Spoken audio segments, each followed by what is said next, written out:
तो आपके द्वारा समाज का क्या हित हो रहा है, इस पर थोड़ा विचार करना चाहिए। धर्म यही है। शास्त्रों का सार क्या है? 4 वेद 6 शास्त्र में बात मिली है दो, दुख दीन है दुख होत है, सुख दीन है सुख होय। शास्त्रों का सार है कि जैसा हम बोते हैं वैसा ही हम काटते हैं। अच्छा करेंगे तो अच्छा, बुरा करेंगे बुरा। मनुष्य अच्छा करे तो उसे बुरा नहीं मिलेगा। आपके जीवन में दुख क्यों आता है?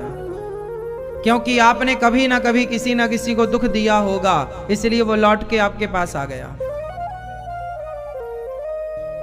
आपका काम क्यों बिगड़ता है? क्योंकि आपने कभी ना कभी किसी ना किसी का काम बिगाड़ा होगा, इसलिए लौट के वो आपके पास आ गया। बिना दुख दिए दुख मिल ही नहीं सकता, क्योंकि हिसाब किताब पूरा भगवान के पास है और भगवान अन्याय नहीं करते, न्याय करते हैं। किसी को कौड़ी कम नहीं देता, किसी को दमड़ी ज्यादा, समझदार तो चुप रह जाता, मूर्ख शोर मचाता। तुमने किसी का बुरा किया होगा, इसलिए तुम्हारे साथ बुरा हो रहा है। तुमने किसी का भला किया होगा, इसलिए तुम्हारे साथ भला हो रहा है। तुमने किसी को दुख दिया होगा, इसलिए तुम दुखी हो। तुमने किसी को सुख दिया होगा, इसलिए तुम सुखी हो। को ना काहू को सुख दुख कर दाता, निज कृत कर्म भोग सब भ्राता। कोई किसी को सुख देने वाला नहीं है, कोई किसी को दुख देने वाला नहीं है। प्रत्येक प्राणी अपने ही कर्मों का फल सुख या दुख के रूप में पाता है।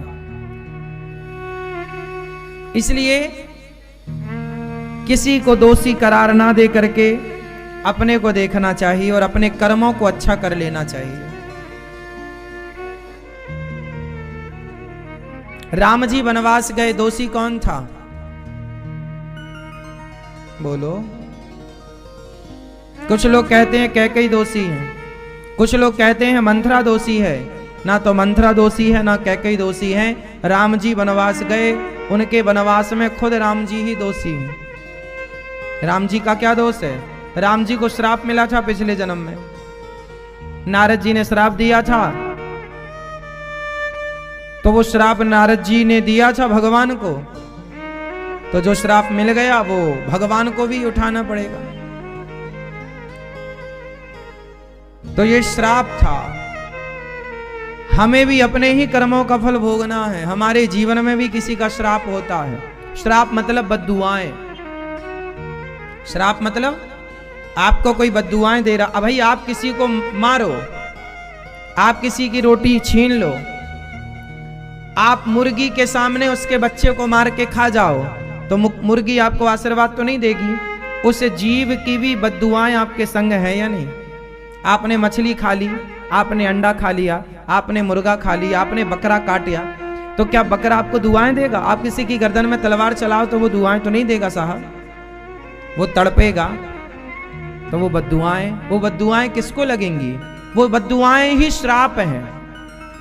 वो बद्दुआएं अब तुम्हारे संग हैं, मौका मिलते ही हावी हो जाएंगी और तुम्हें भोगना पड़ेगा। आज ये दुनिया इतना भोग रही है, फिर भी सुधर कहां रही है? इसलिए आपसे कहता हूं कि कोई सुधरे ना सुधरे आप,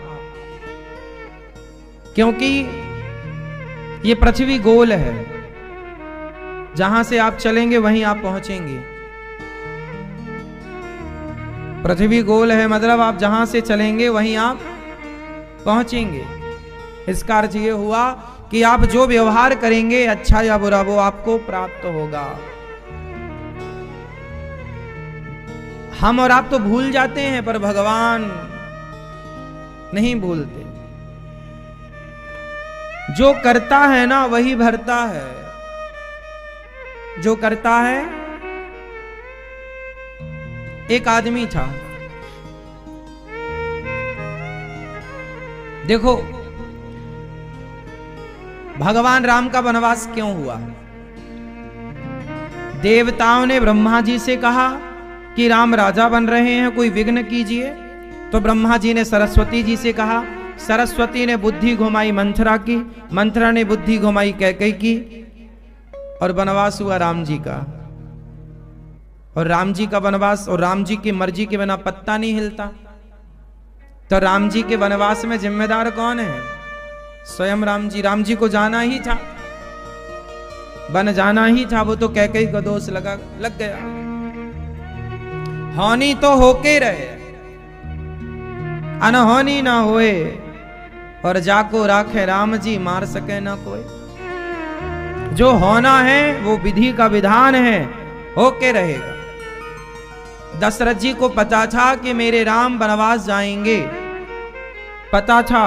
ये बात तब पता चल गई थी जब राम का जन्म नहीं हुआ था। लेकिन पता होने पर भी क्या दशरथ जी होनी को टाल पाए? आपको पता चल जाए कि कल क्या होने वाला है, पता होने पर भी आप होनी को नहीं टाल सकते,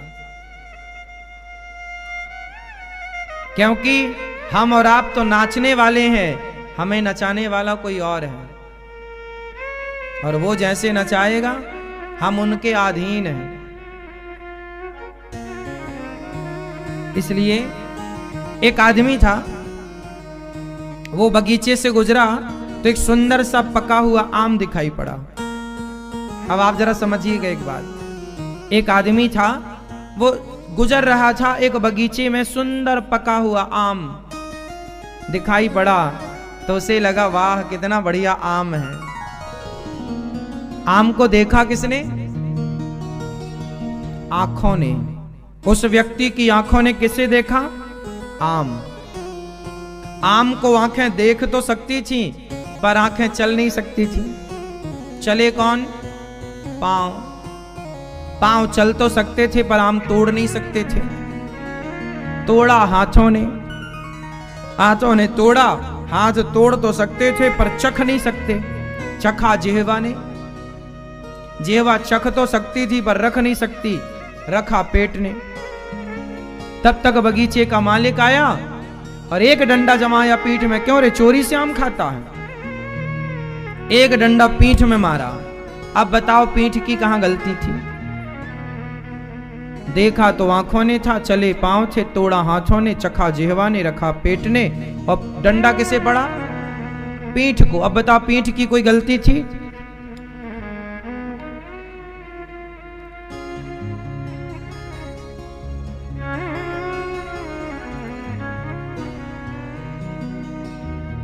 किसकी गलती थी? गलती किसकी थी? गलती किसकी थी? आंखों की। और डंडा किसे पड़ा? निर्दोष पीठ पिट गई कि नहीं? हाँ या ना? नहीं। थोड़ा और आगे चलो, डंडा पीठ को पड़ा तो आंसू कहां से आए? और शुरुआत कहां से हुई थी? जहां से शुरुआत हुई थी वहीं रोना पड़ा, उसी को रोना पड़ा।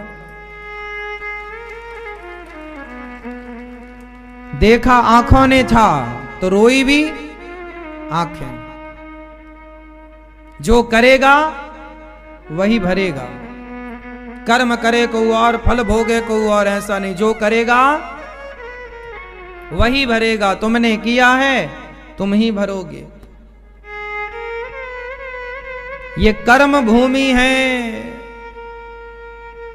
यहां सबको किए का मिलता है मेरी मां। इसलिए अच्छा अच्छा काम करते चलो तो अच्छा अच्छा मिलता चलेगा, बुरा बुरा करते चलोगे तो बुरा बुरा मिलेगा। फिर मत रोना हमारे साथ बुरा हो रहा, तुमने किया होगा।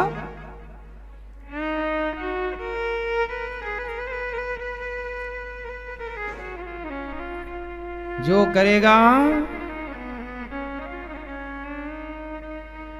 आम को किसने देखा? रोया कौन? तो राम जी के वनवास जाने में कारण कौन था? सरस्वती की बुद्धि ब्रह्मा ने घुमाई, ब्रह्मा की बुद्धि देवताओं ने घुमाई, और देवताओं की बुद्धि किसने घुमाई? भगवान ने। वनवास राम जी का।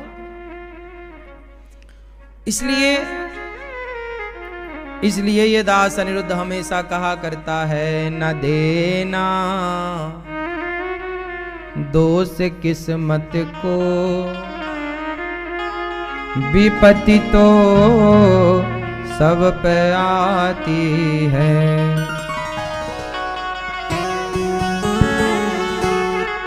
है ना। हाँ न देना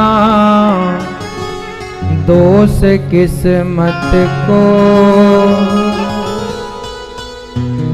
विपत्ति तो सब पे आती है।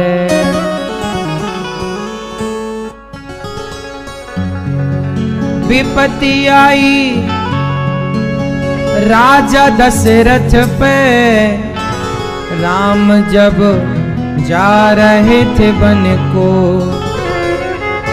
विपत्ति आई राजा दशरथ पे, राम जब जा रहे थे वन को। न देना दोष कैकेयी को, विपत्ति तो सब पे आती है। न देना दोष दशरथ को, विपत्ति तो सब पे आती है।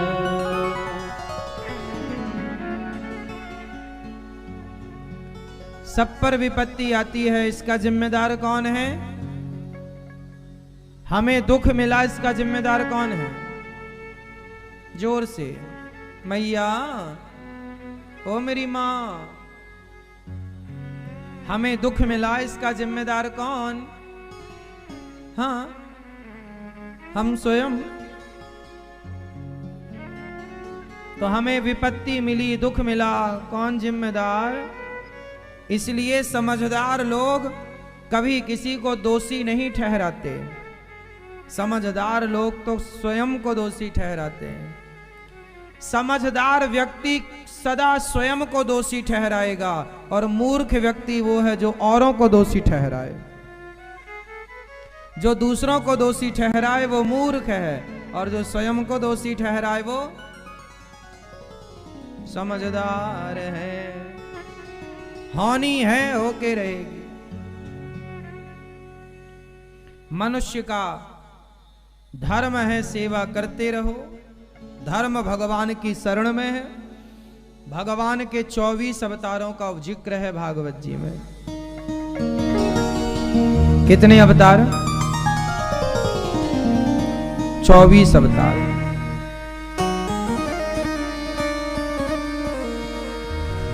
सनकादि, वाराह, नारद जी, नर नारायण, कपिल देव जी, दत्तात्रेय जी, यज्ञ भगवान, ऋषभ देव जी, पशु भगवान, मत्स्य भगवान, कक्षप भगवान, 12वें धनवंतरी भगवान, मोहिनी भगवान, नरसिंह भगवान, वामन भगवान, परशुराम जी, व्यास जी, श्री राम जी, श्री बलराम जी, श्री कृष्ण जी, श्री बुद्ध अवतार, श्री हरि अवतार, हंस अवतार और कल्कि अवतार।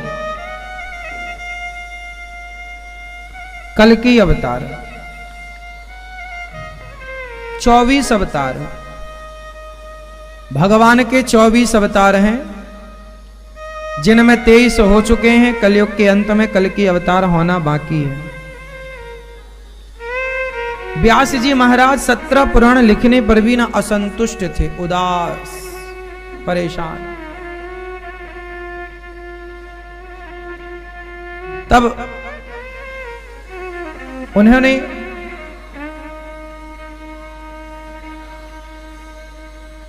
नारद जी के कहने पर व्यास जी ने 18वां पुराण लिखा। ये बंद करा दो, लोहा कट रहा, पत्थर कट रहा है। 18वां पुराण श्रीमद् भागवत महापुराण। भागवत जी लिखने के बाद फिर कुछ भी लिखने की आवश्यकता नहीं पड़ी।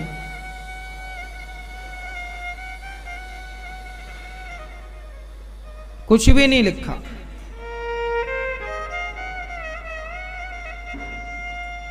अठारहवां पुराण है श्रीमद् भागवत महापुराण। भागवत जी में महाभारत से व्यास जी महाराज ने स्टार्ट किया, और महाभारत की जो कथा है वो हम सबको जरूर सुननी चाहिए। महाभारत की कथा जो सुनेगा, महाभारत जी के अनुसार जो चलेगा, जो गलतियां महाभारत में हुई वो गलतियां आपको नहीं करना, तो आपका जीवन सुखमय हो जाएगा। महाभारत में कितनी गलतियां हुई, आज हम उन गलतियों के बारे पर बात करेंगे और हम अपने पर ध्यान देंगे कि क्या हमसे भी ऐसी गलतियां तो नहीं हो रही हैं, क्योंकि यदि वैसी गलतियां आपने दोहराई तो निश्चित महाभारत होगा। गलती नंबर 1, महाभारत में किसी को देखकर हंसना नहीं है। पहली गलती, किसी को देखकर हंसना नहीं और किसी का व्यर्थ में मजाक नहीं उड़ाना, क्योंकि बाद में उसका परिणाम क्या होगा वो आप देख सकते हैं। महाभारत, द्रौपदी हंसी, दुर्योधन गिर गया पानी में तो द्रौपदी ने कहा कि अंधों के, पहली गलती द्रौपदी हंसी और दूसरी गलती उन्होंने कहा कि अंधों के अंधे ही होते हैं। किसी का अपमान ना करना ये समझदारी है। द्रौपदी ने दुर्योधन का क्या किया, जोर से अपमान। आप लोग भी क्या करते हैं, औरों का अपमान। सास बहू का अपमान करती है, बहू सास का। छोटा भाई बड़े भाई का अपमान करता है, बड़ा छोटे का। और जहां अपमान होगा वहां महाभारत होगा, देख लो आप। इसलिए सम्मान करो सबका, अपमान ना करो। बोलो यदि पहले तुम तौलो फिर मुख को खोला करना, पुष्प नहीं बन सकते हो तो कांटे बनकर मत रहना। बोलने के पहले शब्दों को तराजू में तौल कर देख लो कि आपके शब्दों से सामने वाले पर क्या प्रभाव पड़ेगा, क्योंकि शब्दों में बड़ी जान होती है मेरी माँ। इन्हीं से आरती अरदास और अजान होती है। यही समुद्र के वह मोती हैं जिनसे इंसानों को पहचान होती है। शब्दों में बड़ी जान है, शब्दों से महाभारत हो जाता है और शब्दों से संधि भी हो जाती है, महाभारत रुक भी जाता है। इसलिए शब्द संभाले के बोलिए, शब्द के हाथ से न पाओ। एक शब्द औषधि करे, एक शब्द करे घाव। शब्दों को जरा संभालिए। तो महाभारत में पहली गलती क्या हुई, जोर से। पहली गलती कि अपमान हुआ। क्या हुआ, अपमान। तो आप लोग किसी का अपमान करते हो तो फिर महाभारत होगा, नहीं करते तो आपको महाभारत आपका नहीं होगा।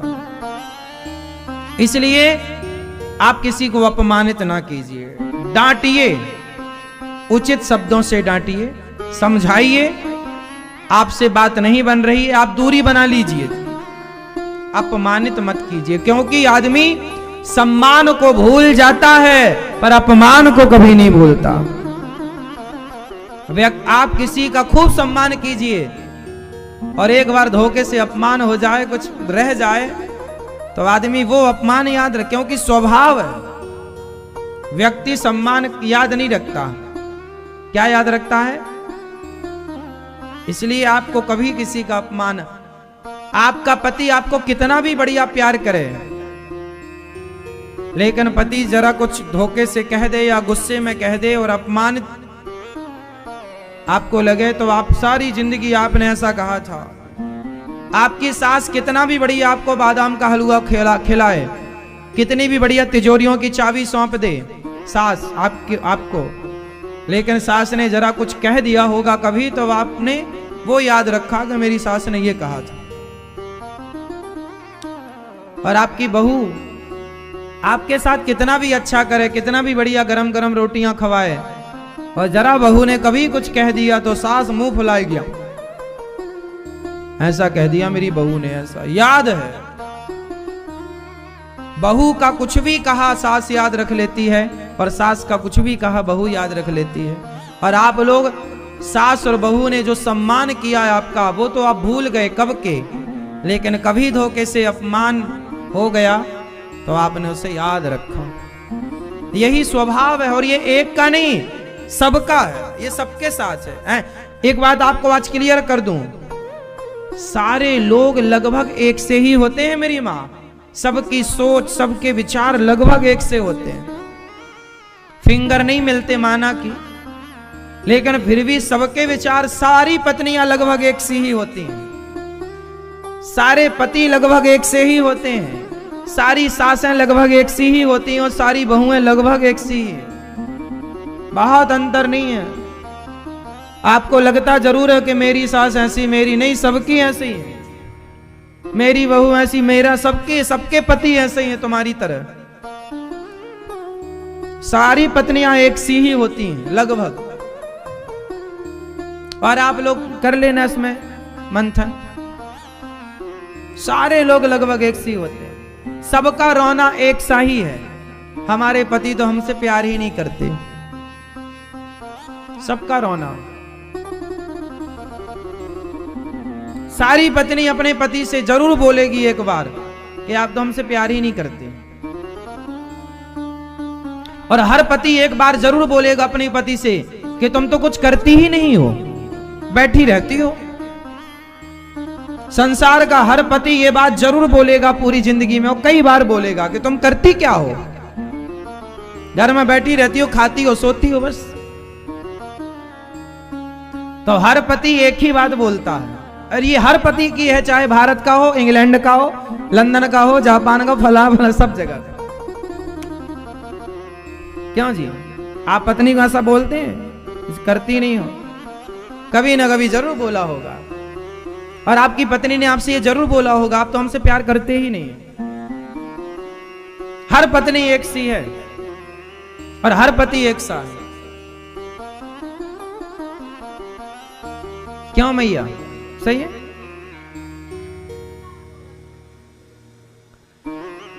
तो कुल मिलाकर के ये दुनिया एक सी है, इसलिए इसे समझो, समझो, है ना मेरी मां? बहू कितनी भी अच्छी हो, पर हर सास एक सी होती है। वो कभी ना कभी, कहीं ना कहीं रिश्तेदारी में, पड़ोसन में जाकर बहू का रोना रोएगी जरूर, बहू कितनी भी अच्छी हो। ये हर सास की आदत है, आदत है। अब क्या करो, कांटे की आदत ही चुभना है तो चुभेगा, नहीं तो क्या करेगा। हर सास कभी ना कभी, वो बहू कितनी भी अच्छी हो बहू, लेकिन वो रोना रोएगी जरूर।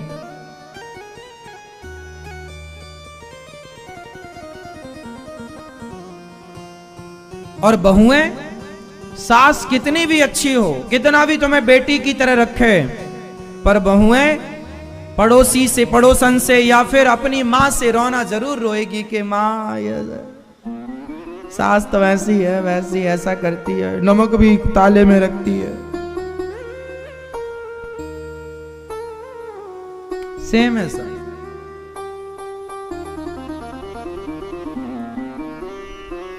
तो महाभारत से पहली गलती क्या है? किसी का अपमान नहीं करना, चाहे वो सास का हो, ससुर का हो, पति का हो, पत्नी का हो, पड़ोसी का हो, रिश्तेदारों, किसी का। चुप रहिए, अपमान ना कीजिए, क्योंकि व्यक्ति सम्मान भूल जाता है और अपमान, फिर से दोहराओ, व्यक्ति सम्मान भूल जाता है और अपमान याद रखता है। इसलिए आपको चाहिए कि आप कभी किसी का अपमान ना करें। दूसरी गलती, महाभारत में दूसरी गलती हुई, महाभारत की दूसरी गलती हुई कि पांडवों ने और कौरवों ने जुआ खेला। क्या खेला? जोर से, जोर से जुआ, और जुआ खेला तो महाभारत हुआ। पहली शिक्षा मिली महाभारत से कि कभी हमें अपमान नहीं करना। दूसरी शिक्षा मिली कि कभी हमें जुआ नहीं खेलना। खेलोगे तो तुम कोई भी क्यों ना हो, धर्मराज युधिष्ठिर ही क्यों ना हो, उनका भी राज्य समाप्त हो जाएगा, उनकी भी लक्ष्मी समाप्त हो जाएगी और दर दर की ठोकर खानी पड़ेगी, चाहे वो धर्मराज युधिष्ठिर ही क्यों ना हो। जुआ खेलोगे तो नाश होगा। तो जुआ खेलना महंगा पड़ा पांडवों को, और जुआ खेलना कौरवों को इतना महंगा पड़ा कि उनका तो सत्यानाश हो गया। तो महाभारत में दूसरी गलती क्या हुई? जुआ खेला गया। आपको क्या नहीं खेलना? आप लोग भी जुआ तो नहीं खेलते? खेलते हैं तो सावधान, खेलते हैं तो सर्वनाश की तैयारी कर लेना, क्योंकि होना वही है। महाभारत की दूसरी गलती क्या है? जोर से। आप लोग जुआ तो नहीं खेलते? मैया आप लोग तो नहीं खेलती हो? जुआ नहीं खेलना। महाभारत की तीसरी गलती, महाभारत की तीसरी गलती, स्त्री का अपमान। किसका अपमान? द्रौपदी का, स्त्री का। स्त्री का अपमान हुआ, अपमान करने वालों का सर्वनाश हो गया। अपमान से बचिएगा, और वो भी स्त्री के अपमान से। किसी का अपमान ना हो, और विशेष स्त्री का अपमान ना हो। महाभारत की ये गलतियां हैं। महाभारत की चौथी गलती, महाभारत में चौथी गलती हुई कि पांडवों का और कौरवों का सही सही बंटवारा नहीं हुआ। क्या नहीं हुआ? यदि पांडवों को उनका इंद्रप्रस्थ लौटा देते जीता हुआ जुए में, जो कि धृतराष्ट्र ने कह दिया था कि आप 12 साल का वनवास, 1 वर्ष का अज्ञातवास पूरा करके आओ, आपको लौटा दिया जाएगा। मांगा, भगवान कृष्ण भी शांति दूत बनकर आए, नहीं माना, नहीं लौटाया। सही बंटवारा हुआ होता कि ये पांडवों का और ये कौरवों का ठीक ठीक बंटवारा कर दिया होता, तो क्या महाभारत होता? उत्तर, चौथी गलती महाभारत की कि सही सही बंटवारा नहीं हुआ। तो आपको क्या सीख लेना है कि आप भी अपने मरने से पहले अपने बच्चों का ठीक ठीक बंटवारा कर दो, वरना तुम्हारे मरते ही तुम्हारे बच्चे आपस में लड़के मर जाएंगे। सही सही बंटवारा करके मरना। जितने यहां एक्सपायरी डेट वाले लोग बैठे हैं, ध्यान से सुने।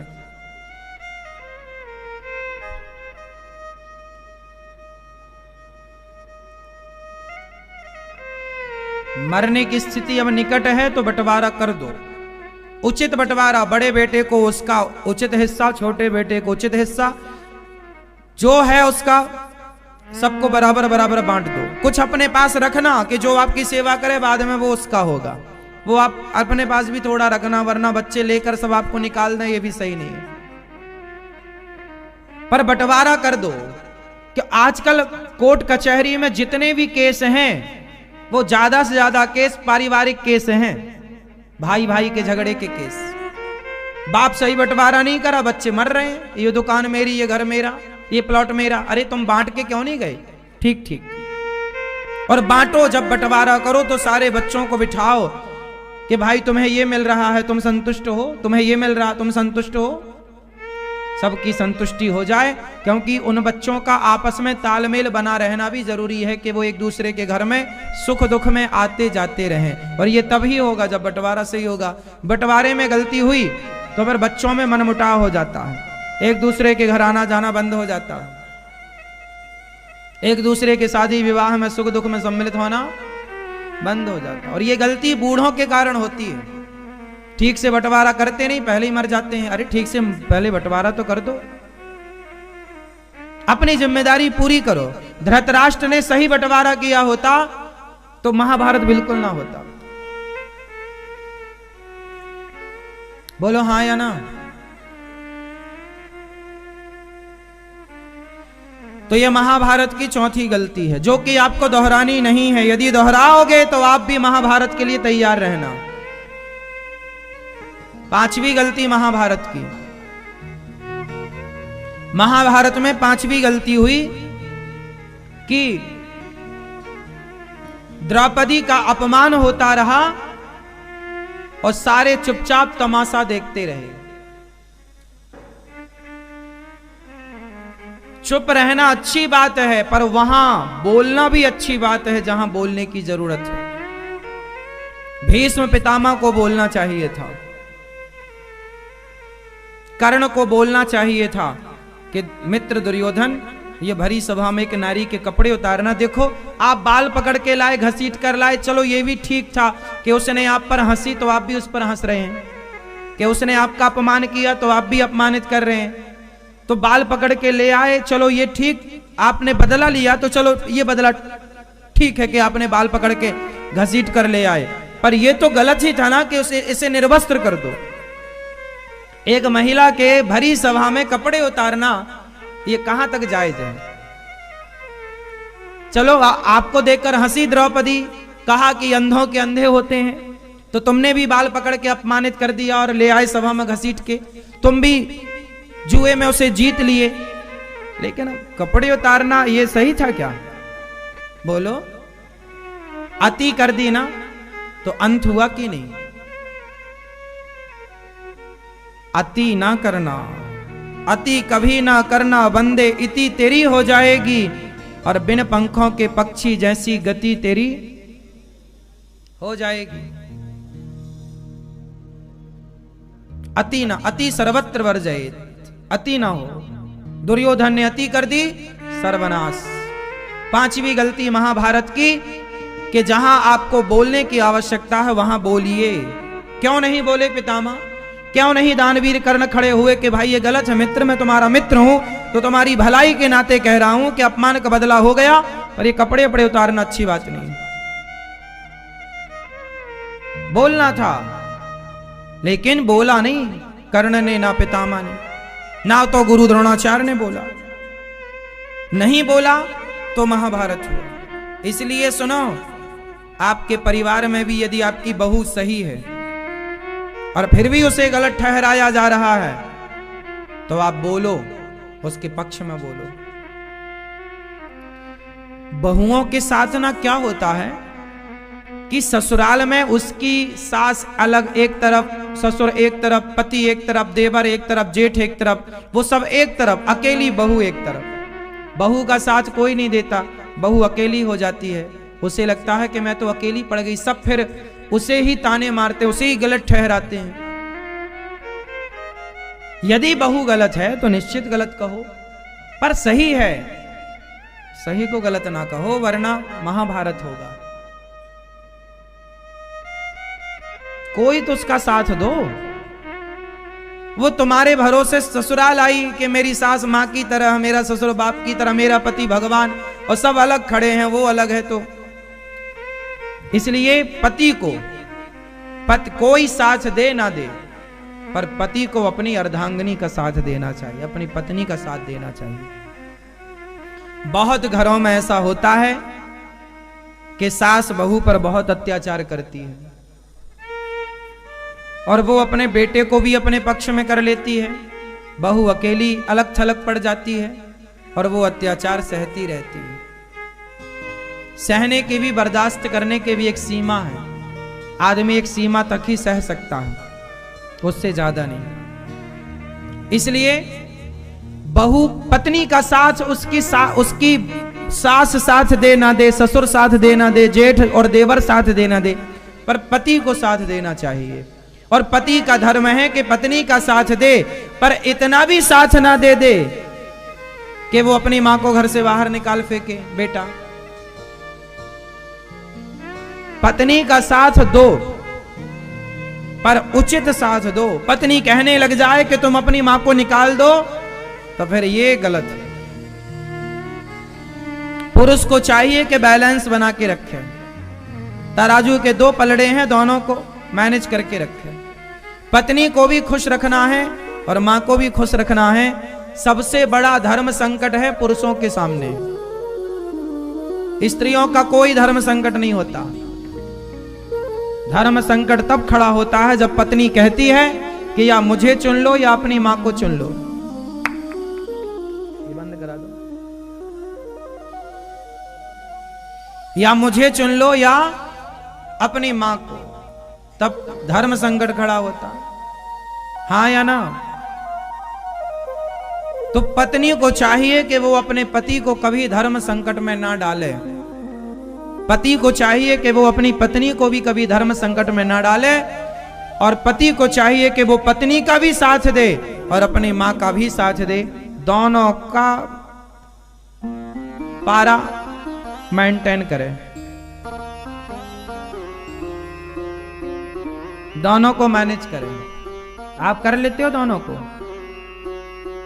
आप कर लेते हैं दोनों को मैनेज, पत्नी को और मां को? तराजू ठीक चल रही है? क्यों जी, आपकी शादी हो गई? दोनों को मैनेज करते हो केवल एक को? मां को मैनेज करते हो और पत्नी को, क्या केवल पत्नी को?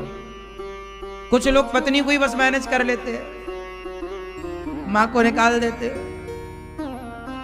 और आप लोग समझदार नजर आ रहे हैं, आप दोनों को मैनेज कर लेते हो। भाई आप, शादी हो गई आपकी? अभी नहीं हुई? शादी हो जाएगी तो दोनों को कर लोगे मैनेज? दोनों को कर लेना। क्यों भाई, आपकी हो गई? ओ छोरा, शादी नहीं हुई? शादी होगी तो किसको ज्यादा मैनेज करोगे? पत्नी को? मां और पत्नी दोनों को मैनेज करना है। अभी तो बच्चे हो, शादी के बाद बड़े। वो पुरुष असफल पुरुष है जो सिर्फ पत्नी को मैनेज करे, असफल है। सफल पुरुष वही है, सफल गृहस्थी वही है जो दोनों को मैनेज। क्यों जी, क्या कहते हैं आप लोग, पत्नी को मैनेज करना सही है या मां और पत्नी दोनों को? हम तो कहते हैं कुंडली पति पत्नी की नहीं मिलवाना चाहिए, सास बहू की मिलवाना चाहिए। इनकी कुंडली मिल जाए तो शादी कर लो, पति पत्नी की तो मिल ही जाएगी। क्यों मेरी मां, आपकी हो गई शादी? सास से मिलवाना कुंडली अपनी, पति से तो मिल ही जाएगी। आपकी हो गई? हाँ, तो ये बताओ, पति से कुंडली मिली है कि सास से? सास कहाँ है आपकी? तो इनकी मिलती है दोनों की कुंडली आपकी? मैया मिलती है बहू से कुंडली आपकी? हैं? कोई लड़ाई झगड़ा तो नहीं, ताने तो नहीं मारती हो तुम बहू को? मैया, ओ मेरी अम्मा, कहाँ आपकी बहू? हाँ, अच्छी दोनों की कुंडली बैठी है, ग्रह आगे पीछे तो नहीं है, ठीक चल रही, लड़ाई झगड़ा तो नहीं होती सास बहू में, अच्छे से चल रहा है? पांव दबाती है बहू आपके? पांव दबाया करो रोज। आपकी कैसी चल रही है कुंडली? ठीक है, अच्छा।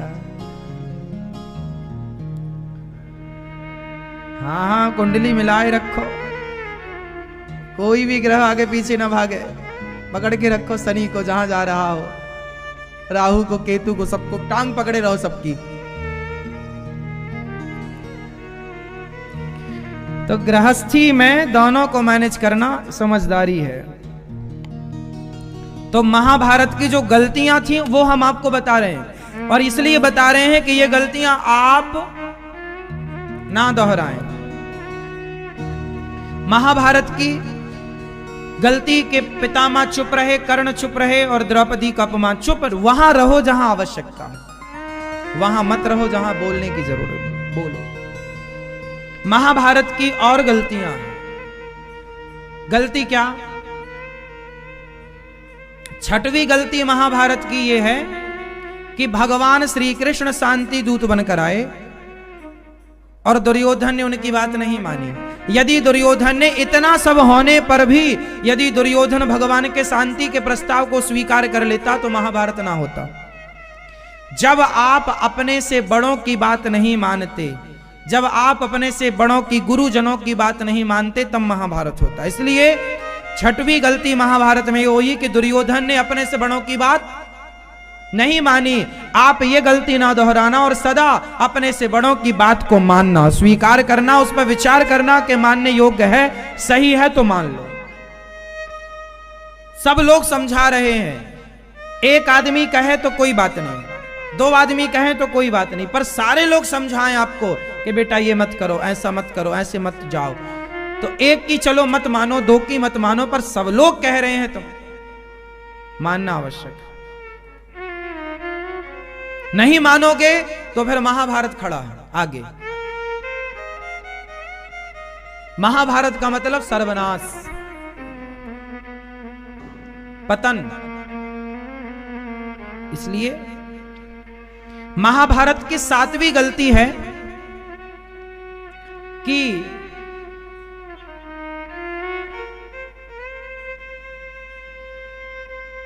गांधारी ने अपने दुर्योधन को बचाने के लिए तो आंखों की पट्टी हटाई, पर द्रौपदी को बचाने के लिए पट्टी नहीं हटाई। यह गलती है गांधारी मां की तरफ से। सोचो कि गांधारी ने तभी आंखों की पट्टी हटा दी होती और दुर्योधन को 2 थप्पड़ मारा होता। क्यों रे, तेरी भाभी के कपड़े उतरवा रहा है भरी सभा में। यदि मां ने अधिकार से 2 तमाचा जमाया होता तो बताओ महाभारत होता?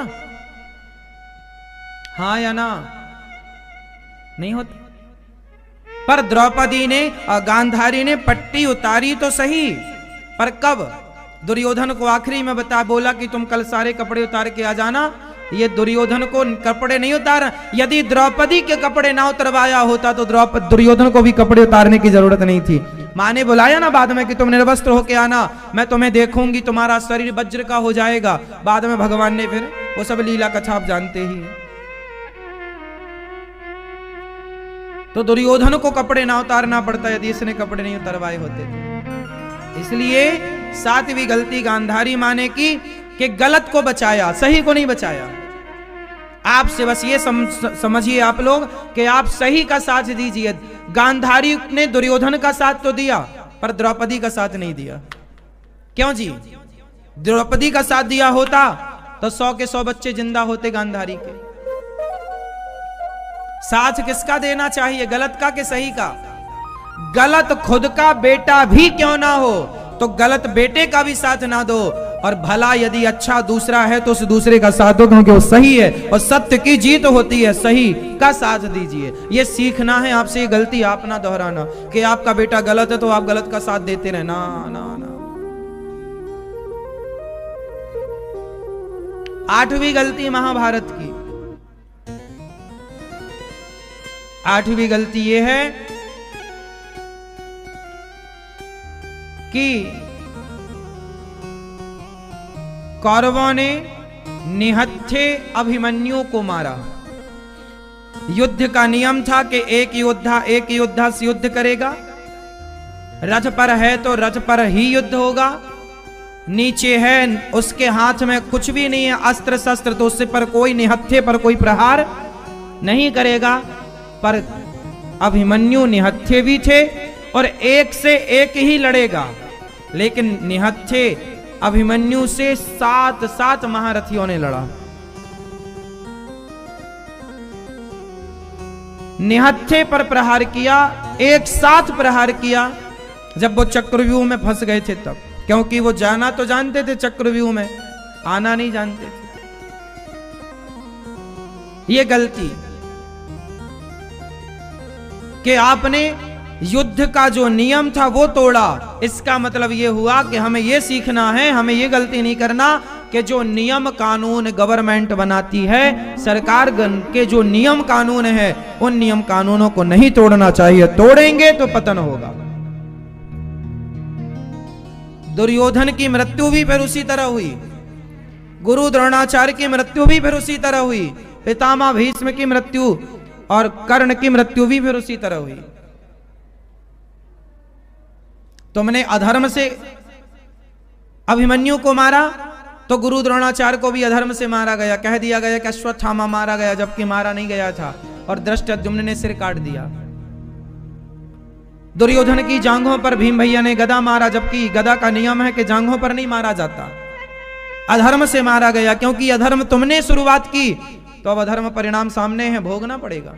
जैसा किया है, जैसी करनी वैसी, और ना जाने कितनी गलतियां मैंने तो मुख्य मुख्य गिना दी आपको। इन गलतियों को आप ना दोहराना, बहुत सारी गलतियां और भी हुई महाभारत में, बहुत सारी गलतियां और भी मैं आपको बाद में बताऊंगा नेक्स्ट, पर अभी इतनों से आप अपना काम चलाओ। ये पूजा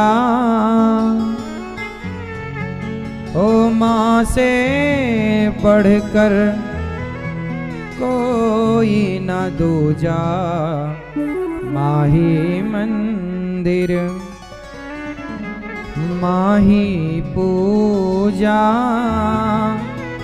ओ माँ से बढ़कर कोई न दूजा, माही मंदिर।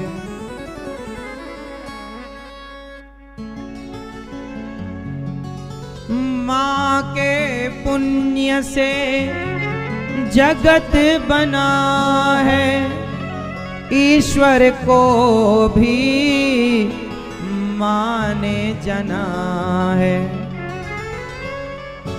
क्या ये अंबर, क्या ये धरती, माँ की तुलना हो नहीं सकती।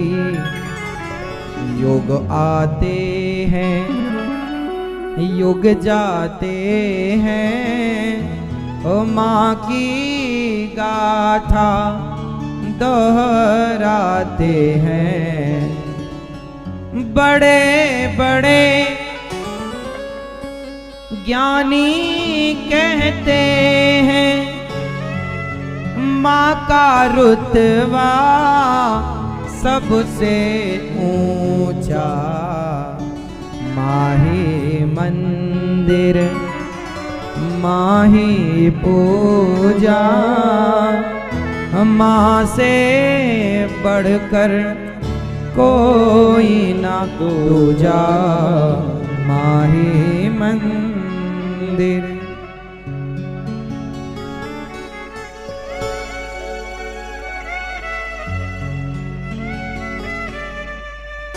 माँ तेरी उंगली पकड़ के चला, ममता के आंचल में पला।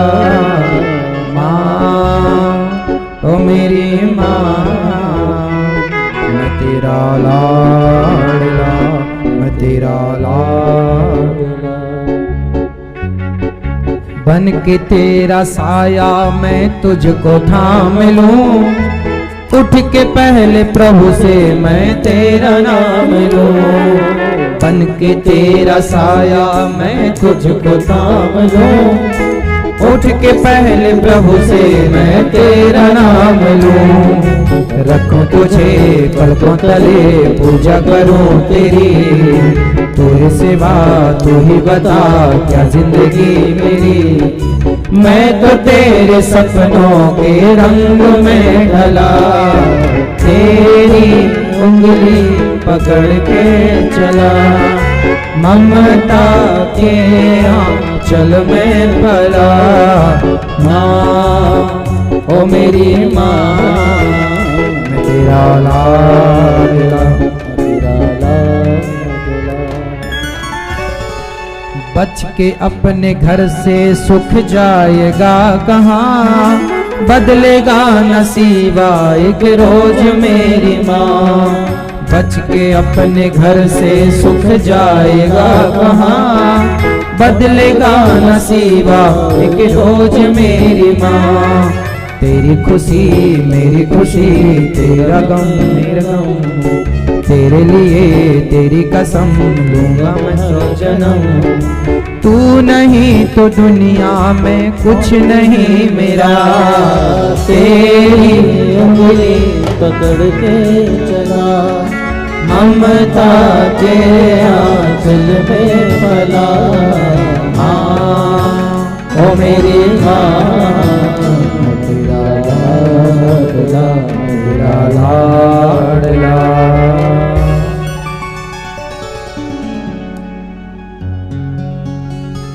माँ, आप में से कितने लोगों ने माँ की उंगली पकड़कर चलना सीखा है?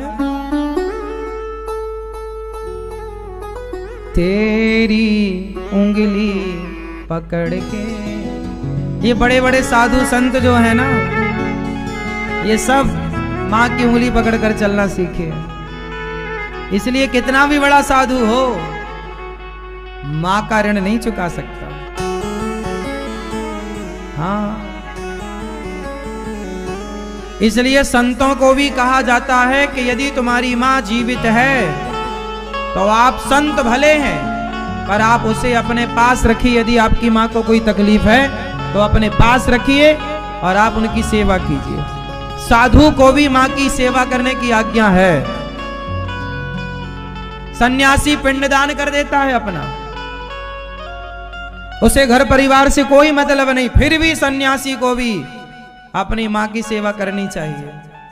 आद्य शंकराचार्य जी जब माँ से विदा लेकर जाने लगे कि माँ मैं सन्यासी हो गया, अब विदा ले रहा हूं, माँ ने कहा बेटा शंकर कब आएगा? शंकराचार्य जी, आद्य शंकराचार्य जी, कब आएगा शंकर? माँ तू जब बुलाएगी तब आऊंगा। तो माँ शंकराचार्य जी की माँ जब याद करती तो शंकराचार्य जी कहीं भी होते दुनिया में, माँ स्मरण करती तो मन से उनका स्मरण वो सुन लेते और आकर के अपनी माँ का दर्शन करते, माँ की सेवा करते। शंकराचार्य जो साक्षात भगवान शिव के अवतार हैं। कितना भी बड़ा साधु हो, संत हो, पर माँ से बड़ा नहीं हो सकता। तेरी उंगली पकड़ के चला, ममता के आंचल में पला। माँ ओ मेरी माँ, मैं तेरा लाडला, मैं तेरा लाडला। इसलिए कितना भी धन्ना सेठ बन जाओ साहब, माँ को ना छोड़िएगा। माँ की सेवा आखिरी सांस तक। आपकी माँ भगवान से यही कहे कि मेरे बेटे जैसा भगवान सबको बेटा देना, और ये तब कहेगी जब आप माँ की सेवा करोगे। सेवा करना सीखिए।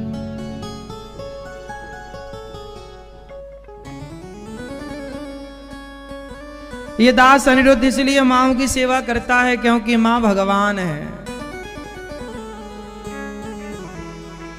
माँ कौन है? इसलिए दास माँ की सेवा करता है।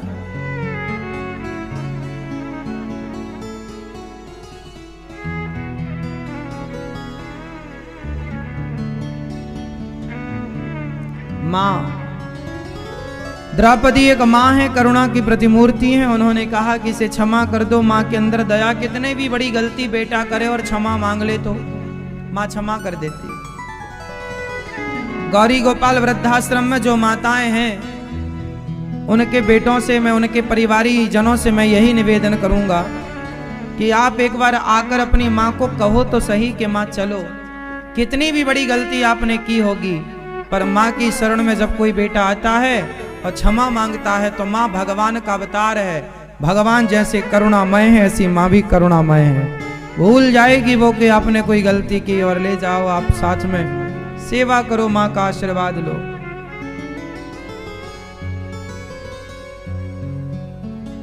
ये दास, हमें तो अच्छा लगता है माँओं की सेवा करना, लेकिन हम चाहते हैं कि हर बेटा अपनी माँ की सेवा करे और वृद्धाश्रम बनाने की बिल्कुल जरूरत ना पड़े। पर जब बच्चे नहीं करते सेवा, नहीं ले जाते, तब मजबूरन हम तो सेवा ठाकुर जी ने जो दी है वो करेंगे ही करेंगे।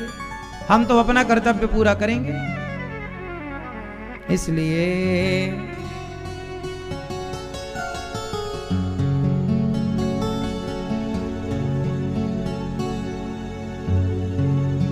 द्रौपदी माँ ने कहा छोड़ दीजिए अश्वत्थामा के सिर की मणि निकालकर उसे अपमानित करके निकाल दिया।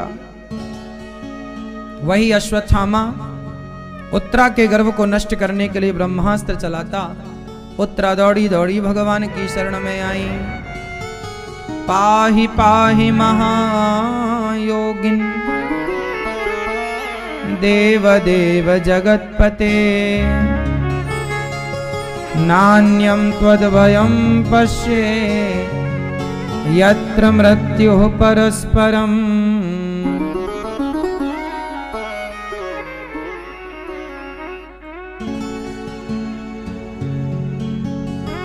उत्तरा भगवान की शरण में गई। हे श्याम सुंदर, उत्तरा ने कहा मेरा बच्चा भी पेट में है, ये अभिमन्यु पुत्र पेट में है।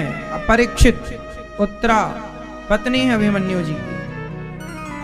हाथ जोड़कर कहा हे श्याम सुंदर मेरे पुत्र की रक्षा करो। उसने तो अभी संसार देखा ही नहीं और अश्वत्थामा ने ब्रह्मास्त्र चला दिया मारने के लिए। चरणों में गिर पड़ी। तब भगवान ने उत्तरा के गर्भ में प्रवेश करके और उत्तरा के गर्भ की भगवान ने रक्षा की। अब भगवान उत्तरा के गर्भ को बचाकर उत्तरा ने कहा कि प्रभु आप यदि हमारे पुत्र की रक्षा नहीं करेंगे, ये पांडवों का वंश नष्ट हो जाएगा, तो कौन फिर आपकी पूजा करेगा? जिनके रक्षक आप हैं उनकी रक्षा आप कीजिए। भगवान ने उत्तरा के गर्भ की रक्षा की और प्रेम से भगवान जाने लगे तो कुंती बुआ ने रास्ता रोक लिया। कृष्णाय वासुदेवाय देवकी नंदनाय च नंद गोप कुमाराय गोविंदाय नमो नमः। कुंती बुआ ने आज हाथ जोड़कर कहा हे श्याम सुंदर मैं आपसे कुछ चाहती हूं। आज कुंती बुआ ने भगवान से कुछ मांगा है। क्या मांगा? हे श्याम सुंदर आज मैं आपसे कुछ मांगती हूं। क्या? कुंती बुआ ने कहा विपदः सन्तु नः शश्वत तत्र तत्र जगत गुरु भवतो दर्शनम यत् स्यात् अपुनर्भव दर्शनम। हे प्रभु हमें विपत्ति दीजिए। हर आदमी हर व्यक्ति भगवान से क्या चाहता है? सुख। पर कुंती बुआ ने क्या मांगा? दुख। क्यों? क्योंकि सुख में हम आपको प्रभु भूल जाती हैं और जब जब दुख आता है हम आपको याद ज्यादा करती हैं। ऐसा सुख हमें क्या करेगा? ऐसे सुख का हम क्या करें जिस सुख में हम आपको भूल जाएं?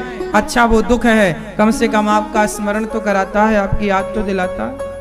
ऐसे सुख पर पत्थर पड़े जो कृष्ण हृदय से जाए बलिहारी वा दुख की जो पल पल नाम जपाए।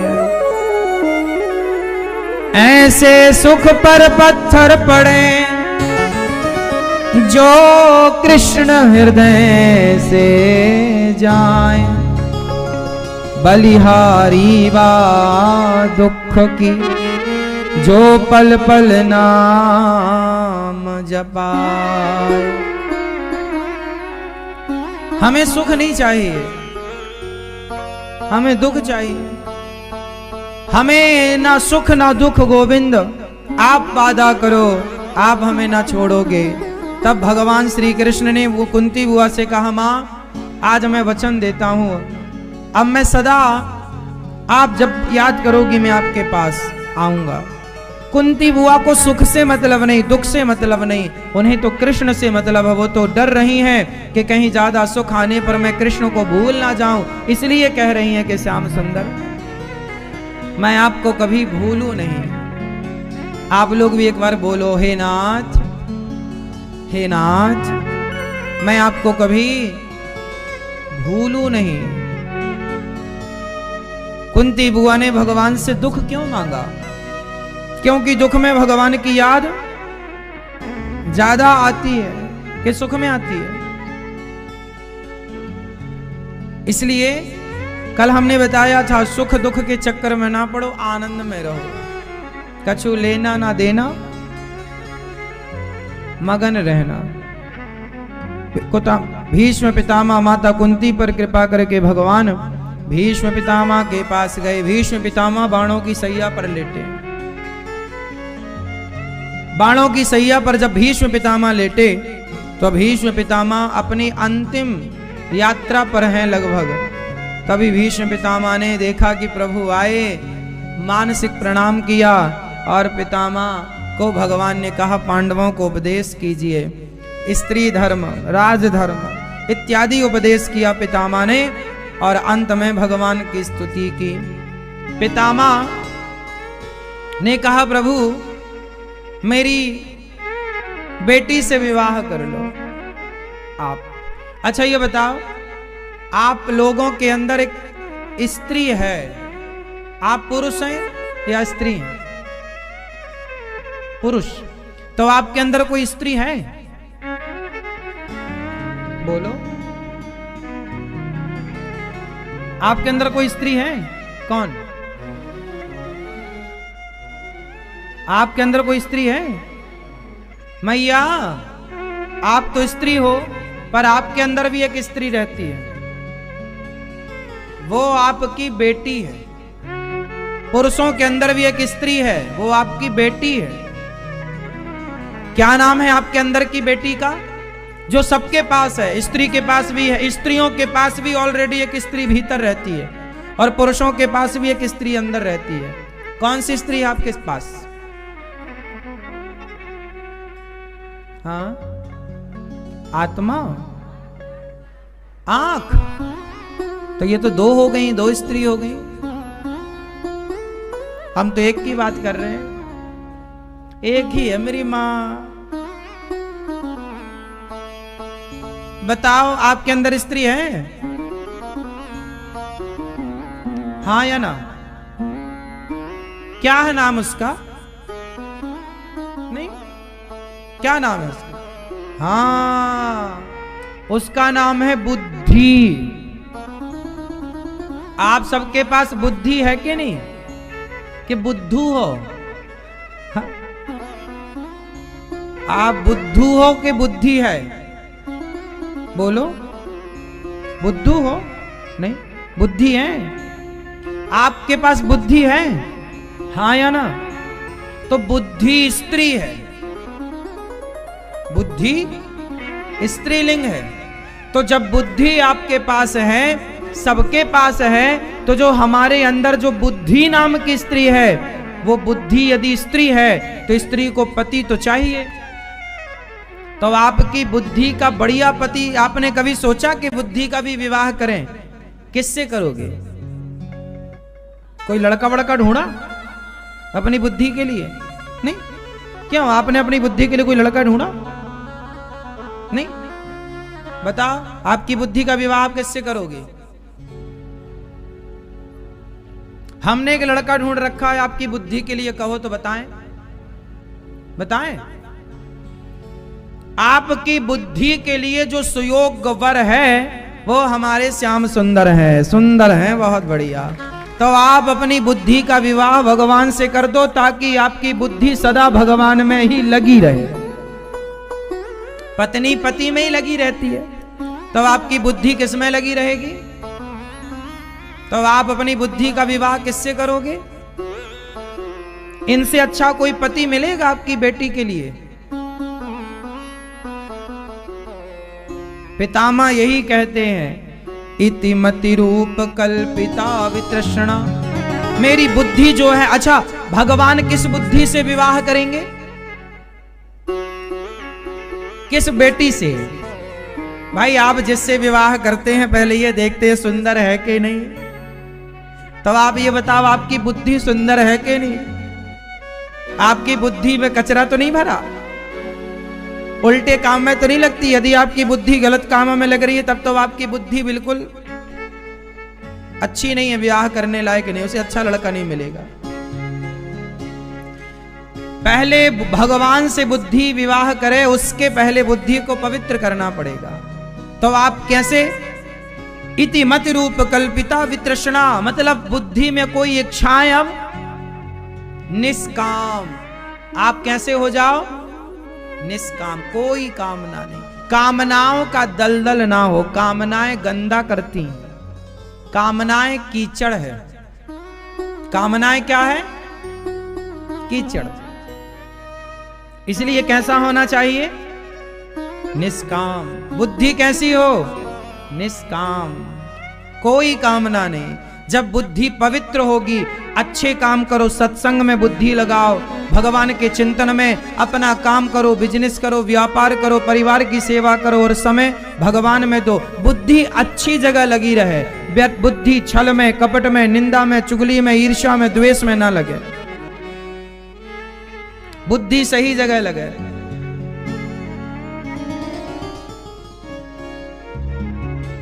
हाँ या ना? तो फिर आपकी बुद्धि पवित्र कर लोगे कि अभी है पवित्र के करना है?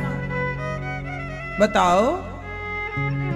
यदि आप कर लो पवित्र तो हम बात चलाएं भगवान से, शादी ब्याह की पहल करें पहल, हम के नहीं करें? क्या कहते हैं आप? पहल करें तो आप ठीक कर लो पहले उसको। क्यों? आपकी बुद्धि का विवाह भगवान से कराएं, कोई पहल करें? हम करें तो साफ कर लो फिर अपनी बुद्धि को, निर्मल कर लो, निष्कपट कर लो, कोई निंदा चुगली में मन ना लगे आपका बिल्कुल भी। साफ सुथरी बुद्धि होगी, निर्मल। भगवान क्या कहते हैं? निर्मल मन जन सो मोहि पावा, मोहि कपट छल छिद्र न भावा। भगवान को तो निर्मल बुद्धि अच्छी लगती। तो कर लोगे ना? आप कर लोगे तो कराएं फिर आपकी बुद्धि का विवाह भगवान से। आपकी बुद्धि पवित्र है? आपकी पवित्र है? मैया पीछे वाली मेरी माँ, आपकी पवित्र है बुद्धि ना? तो करा दें फिर, चर्चा चलाएं। हाँ, चर्चा चलाएंगे अब भगवान से। प्रभु कर लो ब्याह, आपको कहना पड़ेगा पर मेरी शादी करवाओ मेरी।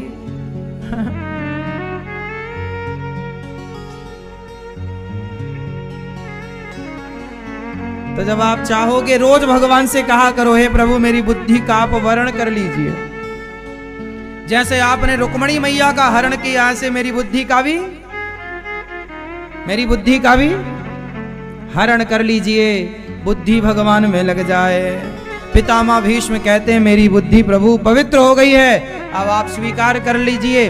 तो पितामह ने अपनी बेटी बुद्धि का विवाह भगवान से करा दिया और पितामह बाणों की सैया पर लेटे थे, भगवान की स्तुति की कि प्रभु आपने मेरी प्रतिज्ञा को रखने के लिए आपने प्रतिज्ञा तोड़ी, रथ का पहिया लेकर आप मेरी तरफ दौड़े। वो छवि मैंने मन मंदिर में बसा रखी, उसी छवि का ध्यान करते हुए पितामह ने भगवान के श्री चरणों में अपने आप को समर्पित कर दिया। इसके बाद भगवान द्वारिका गए और वहां भगवान का बड़ा सुंदर स्वागत हुआ। फिर परीक्षित जी का जन्म हुआ। परीक्षित को दर्शन देने भगवान आए हैं, दर्शन दे कर गए। धृतराष्ट्र और गांधारी को विदुर जी ने खूब डांटा, तुम्हें शर्म नहीं आती? जिन पांडवों को तुमने मारने का कोई भी प्रयास नहीं छोड़ा, उन पांडवों का दिया टुकड़ा खाते हो, लज्जा नहीं आती?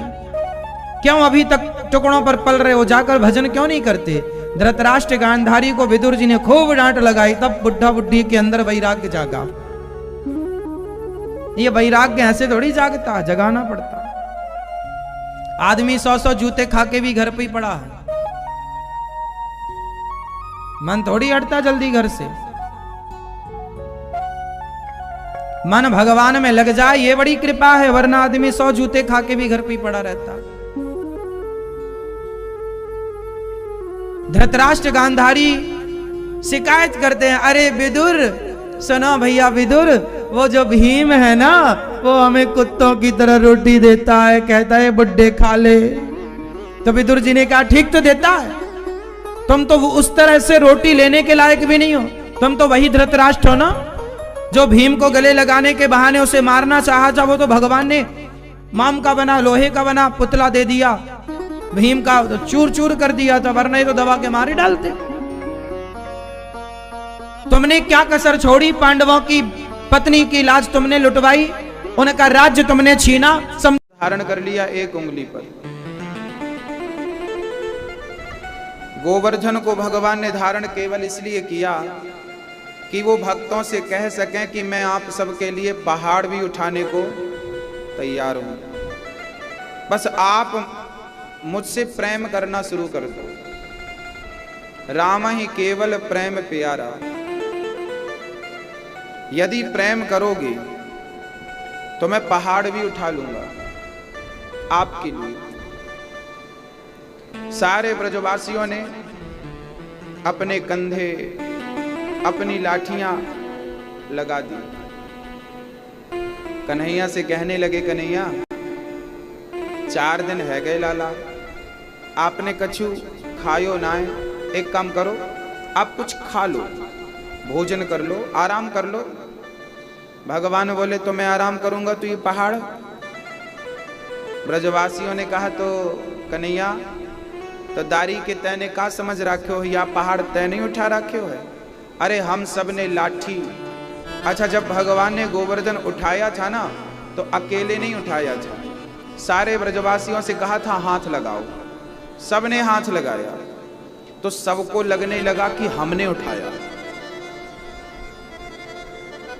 अब सबको अभी तक 4 दिन बीत गए, सबको यही लग रहा था कि हमने उठाया। जब 4 दिन बाद ब्रजवासियों ने कहा कि लाला तुम खा लो, भोजन कर लो, थोड़ा सा आराम कर लो, तब कन्हैया ने कहा मैं आराम करूंगा तो पहाड़ का क्या होगा। ब्रजवासियों ने कहा तो दारी के लाला तो या पहाड़ को का तैने उठा रखे हो है। तो ब्रजवासी यों के जवाब पर कन्हैया ने बोला तो क्या आपने उठाया है? हाँ हाँ हमने सारे लोगों ने मिलकर उठाया है। तो कन्हैया बोले फिर संभालो, यदि तुमने उठाया है तो संभालो। अब जैसे ही भगवान ने अपनी उंगली नीचे करी, सारे ब्रजवासियों ने जो लाठियां लगा रखी थी सारी लाठियां टूट गई। चिल्लाने लगे ब्रजवासी, लाला बचैयो, पहाड़ गिरो गिरो। भगवान ने थाम लिया। अब ब्रजवासियों को समझ आया कि पहाड़ हमने नहीं, कृष्ण ने उठा रखा। अब धीरे धीरे ब्रजवासियों ने लाठियां हटा दी, ब्रजवासियों ने अपने कंधे भी हटा दिए, सारे लोग बैठ गए, अकेले कृष्ण खड़े रहे। अब ब्रजवासियों को समझ आया राम राम हम तो फालतू मेहनत कर रहे थे, हमको लग रहा था हमने उठा रखा। बस आप लोगों को भी ना कभी कभी एक गलतफहमी होती है कि हमने ही घर परिवार का बोझ उठा रखा है। सबका बोझ उठाने वाला मेरा कृष्ण है, मेरे भगवान है, मेरी माँ, वो सबका पालनहार कर, सबके पालनहार हैं, सबके पिता हैं, सबका भार आपने उठा रखा है। ये जो अहंकार हमने पाल रखा है ना, हमने, ये जरा हटा दो। सारे ब्रजवासी अब तो समझ गए मारो कन्हैया तो भगवान है। 7 दिवस बाद देवराज इंद्र आए, पानी खूब बरसाया, पानी का पता नहीं चला क्योंकि पानी अगस्त जी पी रहे थे और सुदर्शन जी सुखा रहे थे। पश्चात इंद्र आए गौ माता को लेकर, स्तुति करने लगे, प्रभु क्षमा करो, अपराध हो गया। भगवान ने इंद्र को जल्दी माफ कर दिया। गलती ब्रह्मा जी ने भी की थी ब्रजवासी और बछड़ों को चुरा कर, गलती इंद्र ने भी की, पर भगवान ने इंद्र की गलती अपराध को जल्दी माफ कर दिया। क्यों? क्योंकि इंद्र की गलती से भगवान ने अपने सारे ब्रजवासियों का दर्शन कर लिया, सब इकट्ठे हो एक जगह पर आ गए। जबकि ब्रह्मा की गलती से क्या हुआ, पास में जो ब्रजवासी बछड़े थे वो दूर हो गए, और इंद्र की गलती से सारे लोग जो दूर दूर थे वो पास आ गए। तो भगवान बोले कि तुम्हारी गलती ने हमें भक्तों से मिलाया है और भक्तों को भगवान से मिलाया है, इसलिए हम तुम्हें माफ कर देंगे, क्षमा कर दिया, जाओ। इंद्र अपने धाम को चले गए, अपने लोक को। अब यहां भगवान श्री कृष्ण की जय जयकार होने लगी, कन्हैया आप तो भगवान हो, आप तो भगवान हो। भगवान बोले लाला मैं भगवान नहीं हूं। तो फिर इतने बड़े पहाड़ को तो भगवान ही उठा सके। कन्हैया बोले पहाड़ को मैंने नहीं उठाया, पहाड़ को तो राधा रानी ने उठाया। कछु माखन को बल बढ़ो, कछु गोपन करे सहाय। आकी कृपा भई मैंने गिरिवर लियो उठाए। कछु माखन को बल बढ़ो, कछु गोपन करी सहाय। और राधा रानी की कृपा से मैंने गोवर्धन धारण कर लिया। अब तो भगवान श्री कृष्ण सारे ब्रजवासियों ने उठा लिया, कन्हैया को जय जयकार करने लगे। कन्हैया खुद कहते हैं कि पहाड़ को मैंने नहीं, राधा रानी की कृपा से मैंने उठाया। हाँ, आवाज नहीं आ रही।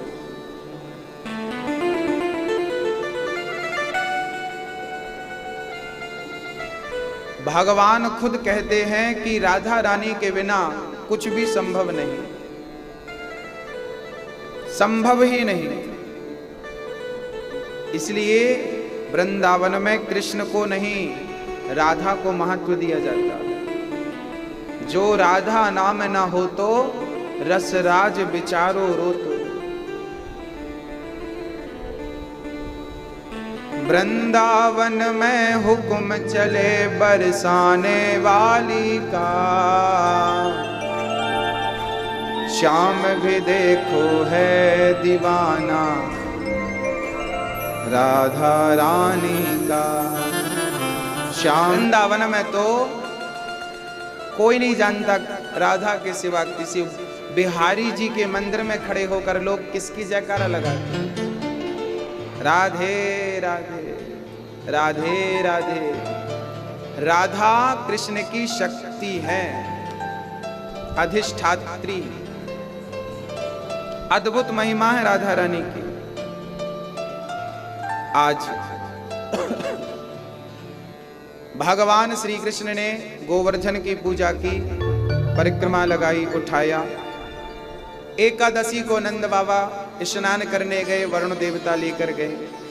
सारे ब्रजवासी छटपटाने लगे, बाबा कहाँ चले गए, बाबा कहाँ चले गए। तब भगवान श्री कृष्ण वरुण लोक में जाकर नंद बाबा को छोड़ाया।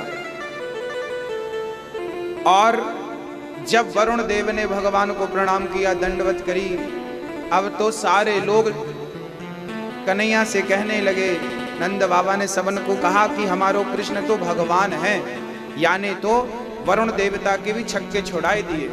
सारे ब्रजवासी बोले लाला तू भगवान है, तो मुझको एक छोटी सी प्रार्थना है, स्वीकार कर ले। प्रार्थना क्या है? प्रार्थना केवल इतनी है कि हमें एक बार अपने वैकुंठ का दर्शन करा दो। एक बार वैकुंठ का दर्शन। अब भगवान बोले तो लगाओ ब्रह्म कुंड में गोता। और जो ब्रजवासियों ने ब्रह्म कुंड में गोता लगाया, सारे के सारे ब्रजवासी वैकुंठ चले गए। जब वहां का दर्शन किया, बड़ी शांति है, कोई उछल कूद नहीं। सारे ब्रजवासी वैकुंठ में जाके कृष्ण को खोजने लगे, मारो कन्हैया कहाँ है। वहां लोगों ने कहा यहाँ कन्हैया नहीं है, यहाँ तो नारायण है, लक्ष्मी नारायण। बड़ी लंबी लंबी लाइन, बड़ा दूर से दर्शन। अब ब्रजवासी बोले कन्हैया तेरे वृंदावन में तो हम तेरे कान भी पकड़ लेते हैं, तुझे घोड़ा बनाकर तेरे ऊपर भी बैठ जाते हैं, पर तेरे वैकुंठ में तो तेरे दर्शन भी दुर्लभ हैं। सारे ब्रजवासी बोले लाला मोको तेरो वैकुंठ ना चाहिए, तेरे वैकुंठ से अच्छो तो वृंदावन है जहां तेरे दर्शन बड़े सुलभ है। तो वृंदावन सुलभ है, वैकुंठ में भगवान का दर्शन दुर्लभ है। वृंदावन तो वैकुंठ से भी श्रेष्ठ है।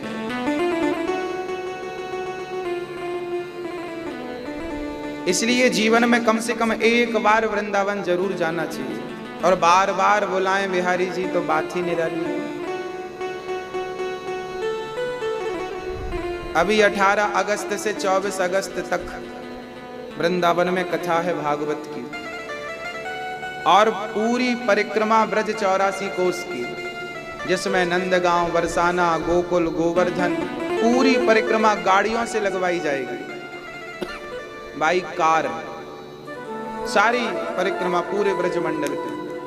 आप सम्मिलित हो सकते हैं इस कार्य में, जुड़ सकते हैं। आप भी ब्रज 84 कोस की परिक्रमा लगाकर वृंदावन का पावन दर्शन कर सकते हैं।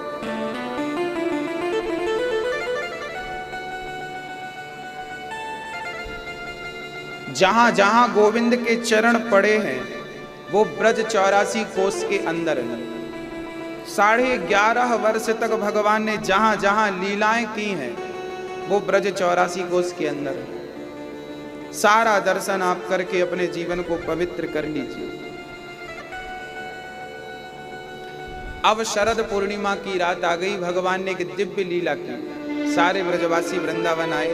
अब भगवान की एक उस दिव्यता की ओर हम चलते हैं जो बड़ी अद्वितीय है, अद्भुत है। ऐसी पावन चर्चा, ऐसी पावन कथा जिसको श्रवण करने मात्र से अंतःकरण शुद्ध हो जाता है। ऐसी कथा जिस कथा को श्रवण करते ही मन आह्लादित हो जाता है, वाणी शुद्ध हो जाती है। आज शरद पूर्णिमा का पावन त्योहार था। यमुना का पावन तट कल कल करके यमुना का जल बह रहा है। एक सुंदर से पेड़ की छांव में श्री कृष्ण बांसुरी अपने अधरों पे रखकर बजा रहे हैं। जब भगवान की बांसुरी बजती है ना तो सारी दुनिया उस तान को सुनती है। आज शरद पूर्णिमा की रात है। आज भगवान हमेशा बंसी बजाते थे ना तो गायों को बुलाने के लिए बजाते थे, केवल गायों के लिए और अपने आप के लिए बजाते थे। आज पहली बार भगवान ने बंसी बजाई है जीवात्माओं के लिए, आपके लिए, गोपियों के लिए। पहली बार बंसी शरद पूर्णिमा को। इसलिए वृंदावन में बिहारी जी को आपने देखा होगा, वो बंसी नहीं लेते, साल में एक बार बिहारी जी बंसी लेते हैं शरद पूर्णिमा के दिन, क्योंकि एक बार ही भगवान ने बांसुरी बजाई है आप सबके लिए, हम सबके लिए, जीवात्माओं के लिए। बाकी बंसी बजी है गायों के लिए, गायों को बुलाना, गायों को सुख देना, इसके लिए बांसुरी बजी है। बांसुरी की तान भगवान ने जिस जिसको सुनवाना चाहा उसको सुनवाया। हाँ, मैं अपने मोबाइल से कोई चीज आपको भेजूं, उसके लिए आपका डाटा चालू होना चाहिए। ब्लूटूथ से भेज रहा हूं तो ब्लूटूथ चालू होना चाहिए। जिसका चालू होगा उसका मेरा मोबाइल पकड़ लेगा, बता देगा कि इनका चालू है, इनमें से किसको भेजना। ऐसे ही वृंदावन में तो हजारों लोग रहा करते थे, लाखों गोपियां थी।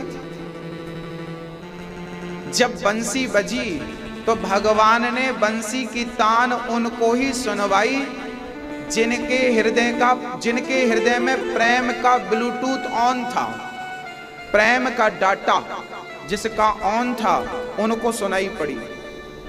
अर्थात जो प्रेमी होते हैं भगवान का आदेश वही समझ पाते हैं। भगवान को महसूस कौन करेगा? जिसके हृदय में प्रेम है ही नहीं, वो भगवान को महसूस कैसे करेगा? भगवान आपके सामने आकर खड़े हो जाएं तो क्या आप पहचान लोगे? क्या सामर्थ्यता है?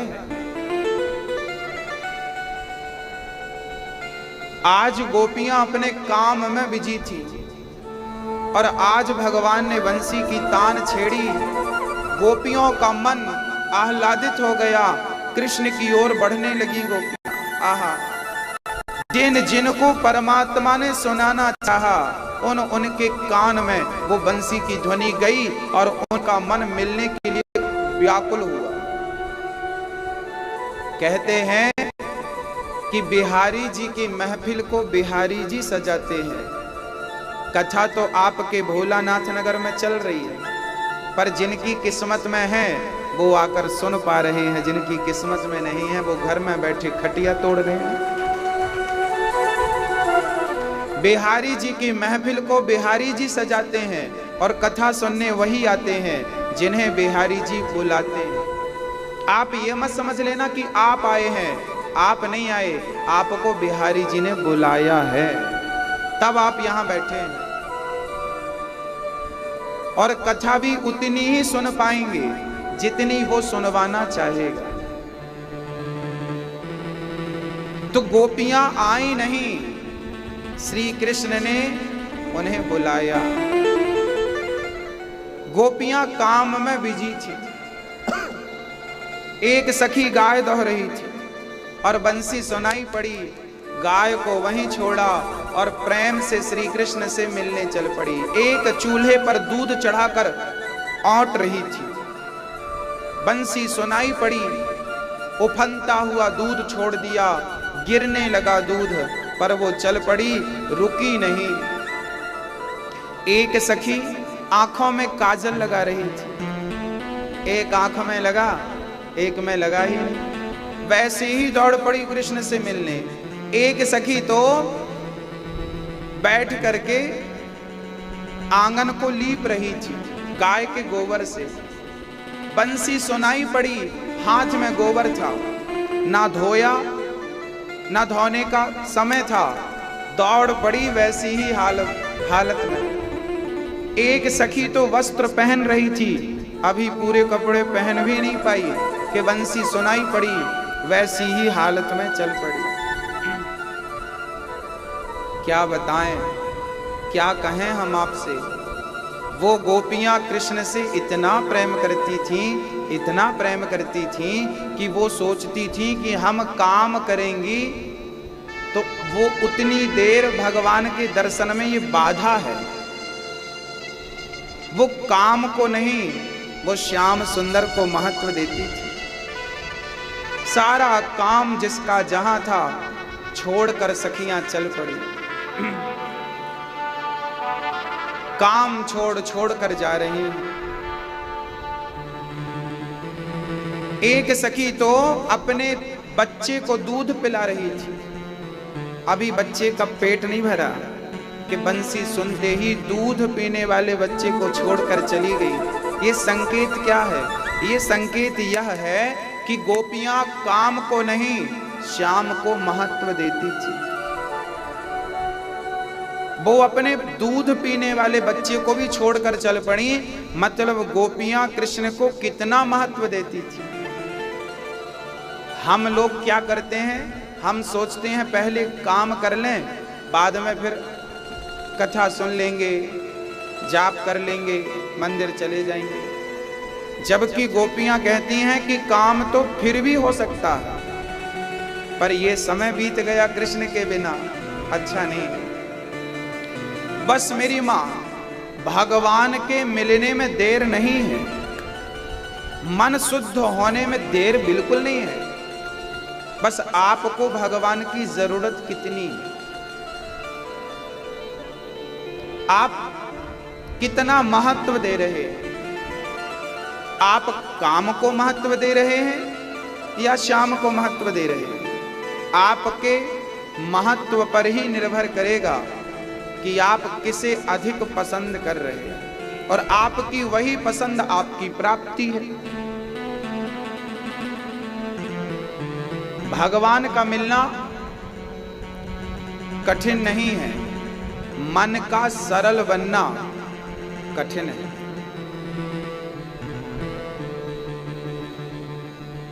सारी गोपियां भाग भाग कर कृष्ण के पास आने लगी। भगवान ने गोपियों को देखा और स्वागत किया। पितारात्रि शरदोत फुल्ल मल्लिका, शरद पूर्णिमा की रात सुंदर आज स्वागत कर रहे हैं। स्वागतम वो महाभागा प्रियम किम करवाणि वा ब्रजस्यानामयं कश्चित् ब्रूतागमन कारणम्। भगवान ने कहा देवियों, अच्छा सखियां आई, भगवान को देखा, आंख बंद करके बंसी बजा रहे थे।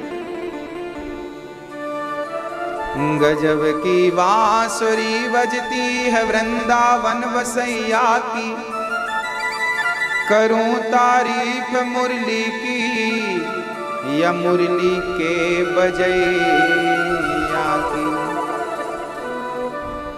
जहां चलता ना काम तीर और कमानों से, कहती है बंसी बोलो ना बंसी। बंसी कहती है अब सुनो मैं बोल रही हूं। अब बंसी ने बोला, मैंने कौन सा पुण्य किया है जिसके कारण भगवान मुझे अपनी होठों पे धारण कर रहे हैं। बंसी ने कहा, कितना मीठा बंसी बोले सबके मन को भाए, दुष्ट हो या हो सज्जन वो तो नाचत नाचत आए।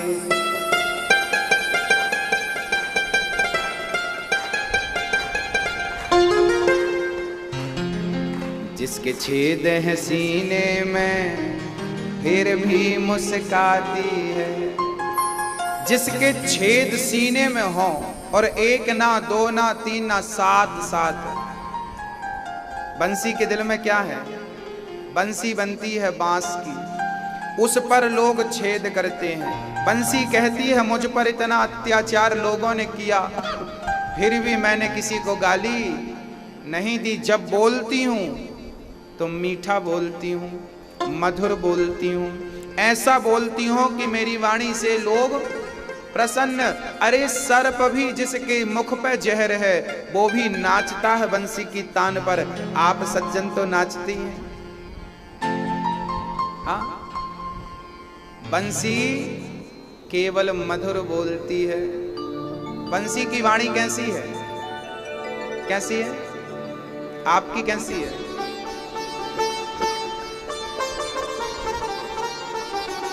बंसी जो है ना मधुर बोलती है, मीठा, वो किसी का दिल नहीं दुखाती। इसलिए हमें भी अपनी वाणी से कभी किसी का दिल नहीं दुखाना चाहिए।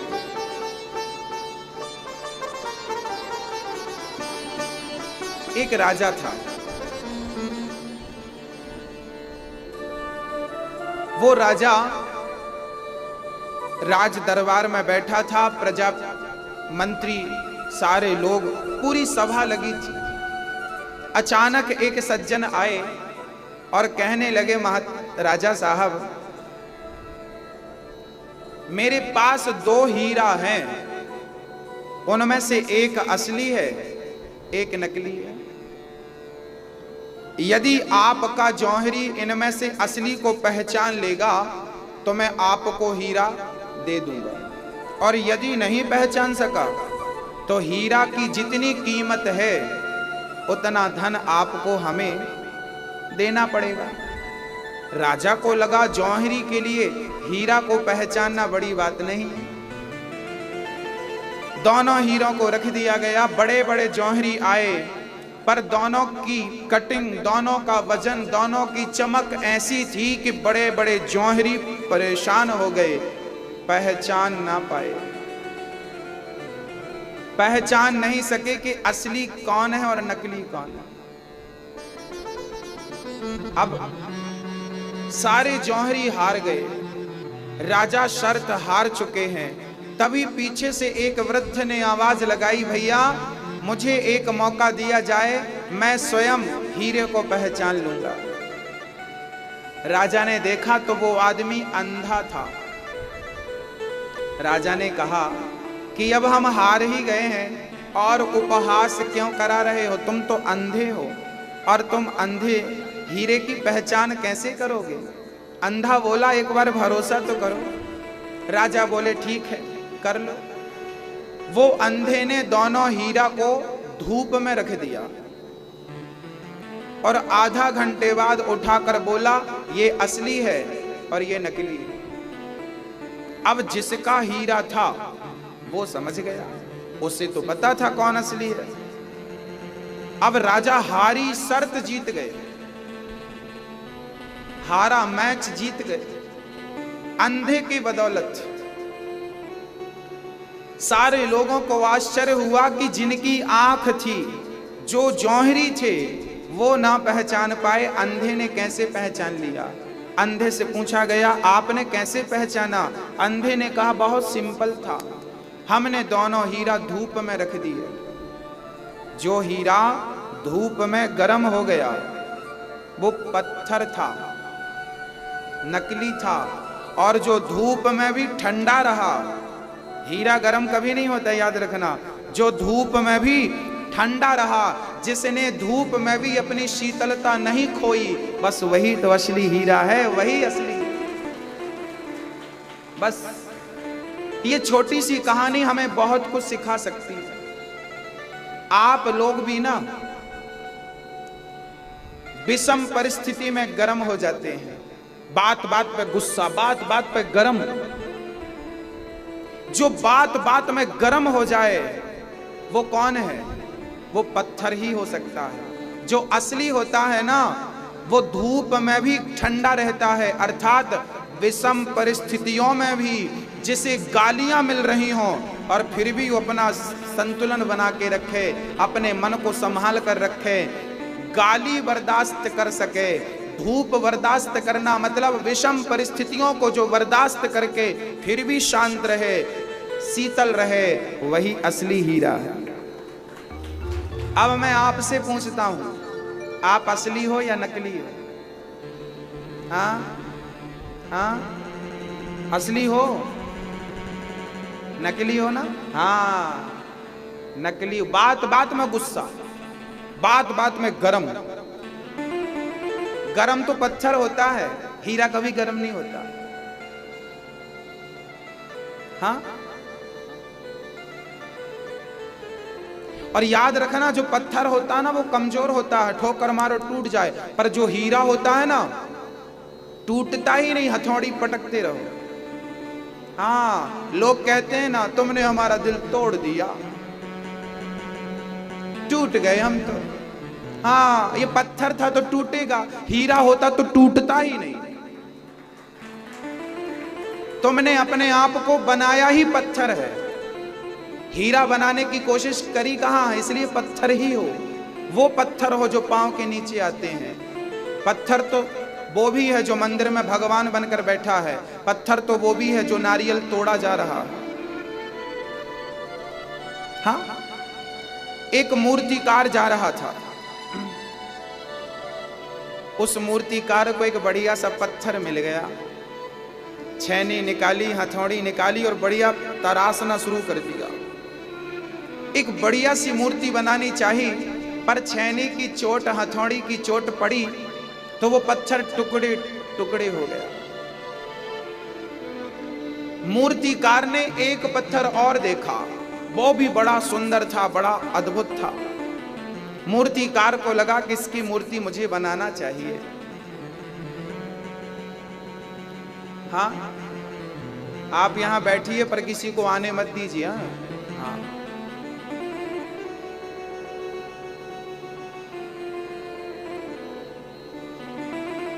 अब उसने बढ़िया सी मूर्ति बनाई। मूर्तिकार ने मूर्ति वहीं छोड़ दी और चला गया। एक गांव वाले मंदिर बनाकर मूर्ति लेने जा रहे थे, तभी इस मूर्तिकार ने कहा कि मैंने फलानी जगह मूर्ति बनाई है जंगल में, टाइम था तो बना दिया, आपको पसंद आए आप ले लो। गांव वालों ने जाकर देखा तो मूर्ति बड़ी सुंदर थी। लोगों ने लोगों ने मूर्ति ला करके मंदिर पे स्थापित कर दिया। लोगों की भीड़ लगनी शुरू हो गई, जय जयकार शुरू हो गया। तानपुरा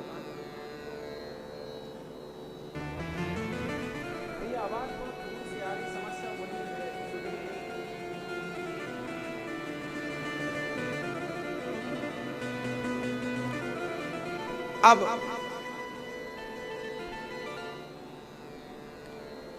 गांव वालों ने मूर्ति रख ली मंदिर पे, पूजा करने लगे, आरती उतारने लगे।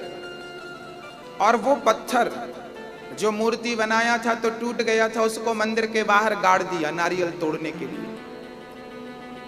एक दिन मंदिर परिसर खाली था, तो जिस पत्थर पर नारियल तोड़ रहे थे उस पत्थर ने मूर्ति से कहा कि पत्थर तो तुम भी हो, पत्थर तो हम भी हैं, पर कितना अंतर है। आप पर लोग जल चढ़ाते हैं, आरती उतारते हैं, सिर झुकाते हैं, और मेरे ऊपर नारियल दनादन पटक रहे हैं।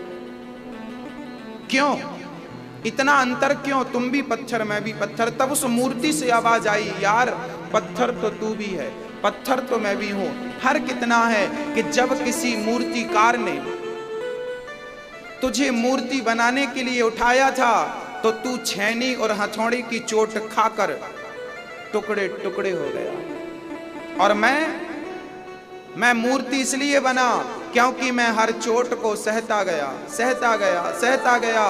वो मेरी आंख में छेनी मारता रहा, हथौड़ी मारता रहा, मैं सहता गया। उंगली बनाई तो छेनी और हथौड़ी से बनाई, मुंह बनाया तो छेनी हथौड़ी से बनाया। मैं सहता गया। उस छेनी की हर चोट सही, उस हथौड़े की हर चोट सही। जो पत्थर चोट खाकर टूट गया वो कंकड़ बन गया, जो पत्थर चोट सह गया वो शंकर बन गया।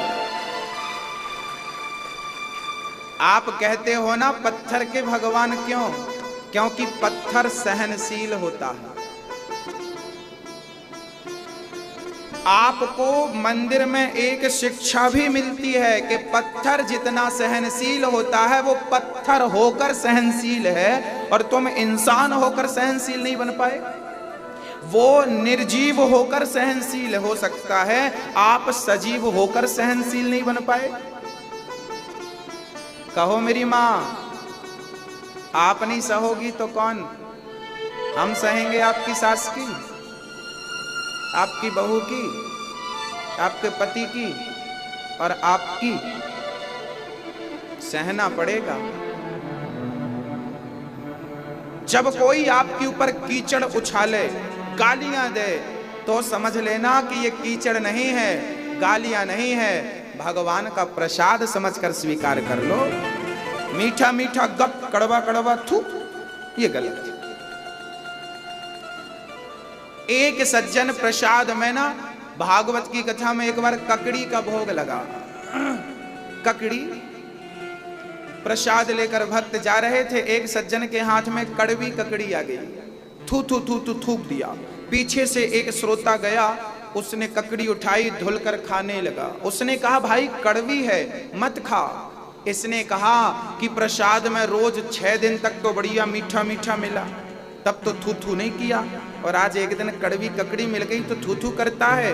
अरे मीठा प्रसाद, मीठा भी उसी का प्रसाद था और ये कड़वा भी उसी का प्रसाद है। मीठा 6 दिन खा सकते हैं तो एक दिन कड़वा क्यों नहीं खा सकते? एक दिन 1000 बार आपके साथ अच्छा होता है, एक बार कभी बुरा हो जाता है, तो आपको इतनी गुस्सा क्यों आती है? आपको इतना बुरा क्यों लगता है? इतनी शिकायत क्यों होती है? जब अच्छे दिनों को हंस करके स्वीकार किया तो बुरे दिनों में रोते क्यों हो? उस समय इतने कमजोर कैसे पड़ जाते हो आप लोग? अपनी मानसिक स्थिति को, अपने आप को संतुलित रखना चाहिए। समुद्र की तरह पानी बरसे तो भी समुद्र में बाढ़ नहीं आती, बिल्कुल ना बरसे तो सूखा नहीं पड़ता। गंभीर है। ज्यादा सुख में हर्ष नहीं और ज्यादा दुख में शोक नहीं, समभाव। गंभीर बनिए। पत्थर सहनशील है तो हमें भी सहनशील होना चाहिए। जो सहेगा वो रहेगा। इसलिए गालियां स्वीकार करो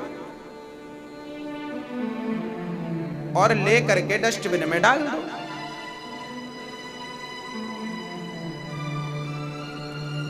जिसका स्वभाव, अच्छा एक बात बताओ, क्या कुत्ता कभी आपकी स्तुति कर सकता है?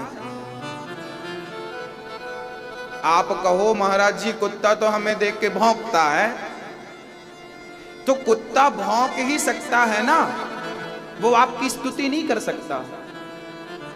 बताइए, गुरुजी बिच्छू ने हमें डंक मार दिया, तो बिच्छू डंक ही मार सकती है, वो आपको गिलास भर पानी और दूध तो नहीं पिला सकती। गुरुजी सांप ने हमें डस लिया, तो सांप आपको डस ही सकता है, आपको अपनी मणि निकाल के थोड़ी देगा। गुरुजी बैल ने हमें मार दिया, तो बैल मार ही सकता है, आपके पांव तो दबा नहीं सकता। भाई जो जैसा है, जिसके पास जो है वो वही दे सकता है। अब आप कहो कि कुत्ता हमारे ऊपर फूल बरसाए, संभव नहीं है। बस आपको जो गाली दे रहा है उसका स्वभाव गाली देने का है, वो आपको गाली ही दे सकता है। आप कुत्ते को नहीं बदल सकते, आप अपने आप को बदल सकते हैं। आप गाली देने वाले को नहीं बदल सकते, पर आप अपनी विचारधारा और अपने आप को बदल सकते हैं। इसलिए अपने को बदलिए, जमाना बदल जाएगा। आप कहते हैं जमाना खराब है, तो आप से जमाना है कि जमाने से आप हो? जमाने से हम हैं कि हमसे जमाना है? बोलो, हमसे जमाना है। आज दिल्ली के लोग कहते हैं जमाना खराब है, भारत के लोग कहते हैं जमाना खराब। हम कहते हैं पागलों की तरह बात मत करो, जमाना खराब नहीं है। अरे जमाने ने हमें नहीं बनाया, हमने जमाने को बनाया है। हम अच्छे होते ना तो जमाना भी अच्छा होता, हम बुरे हैं इसलिए जमाना बुरा है। अपने को बदलता नहीं, जमाना खराब है। कैसे काम बनेगा? सहनशील बनो, गालियों को पचाओ। जिसके पास जो है वो वही दे सकता है। एक सज्जन के घर में झाड़ू लगाकर पूरा कचरा डाल दिया। अब उसने देखा कि मैंने तो अभी झाड़ू लगाई थी, सज्जन ने पूरा कचरा उड़ेल दिया। अब इन्होंने बड़ी शांति से, प्रसन्नता से झाड़ू लगाई, कचरे को डस्टबिन में डाला, और जिसने कचरा डाला था उसके घर पे बढ़िया फल, आम, अंगूर, केला, सेब, अनार लेकर चला गया। भाई साहब घंटी बजाया, खोला, उसको लगा झगड़ा करने आ गया, पर इसने तो फलों से भरी टोकनी पकड़ा दी। भाई साहब ये फल गांव से आए हैं, आप खाइए, पिताजी को खिलाइए, बच्चों को बड़े स्वादिष्ट हैं। अब वो आदमी पानी पानी हो गया। राम राम, मैंने इसको कचरा दिया, आपके घर पे साहब क्षमा करना, गलती हो गई, मैंने आपके घर पे कचरा मैंने फेंका था, पर आप कचरे के बदले फल लेकर आए हैं। इसने बड़ा प्यारा जवाब दिया, भाई साहब आपके पास कचरा था, आपने हमें कचरा दिया, हमारे पास फल थे, हमने आपको फल दिया। जिसके पास जो होगा वही देगा ना। अब आप कहती हो गुरुजी हमारा पति गाली देता है, एक्चुअली उसके पास गाली ही है। आपके अंदर प्रेम होगा तो आप प्रेम देंगे, नफरत होगी तो नफरत देंगे। ज्ञान होगा